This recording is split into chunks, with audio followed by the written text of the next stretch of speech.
And specifically the new HOA laws that came out effective a couple weeks ago. Pick another topic that's of interest to people out there on the new law. I would say fining is another one that fining has been something that it seems like the law changes every year on this. And so when I say fining, what I'm referring to is a homeowner is in violation of the covenants, or the board believes they're in violation of the covenants. The association can levy what's called a fine against that owner. It's a maximum of $100 a day up to a total of $1,000 in the aggregate. But in order for that fine to be approved, a fining committee needs to approve that fine. So this is a group of folks independent from the board. They're not related to the board. The idea is we don't want collusion. We want a separate body to look at this and determine, yes, the board's got it right. This is a violation of the documents.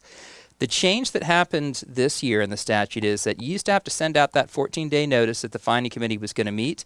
The fining committee would meet. If they determined that your property was in violation, really at any time, the fine can be imposed. Now the statute says if you're not in violation at the time that the fining committee met, they can't impose the fine.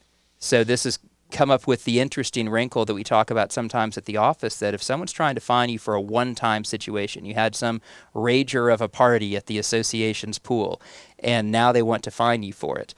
Well, if you aren't currently raging at the pool when having your party, when the fining committee meets, there's a really good argument now that you can't actually be fined for that because you're not currently in violation when the fining committee met. I don't know if that was intentional under the statute. I don't know if that's what they meant to do when they wrote this, but all we can do is deal with the language we're given, and that's what it says.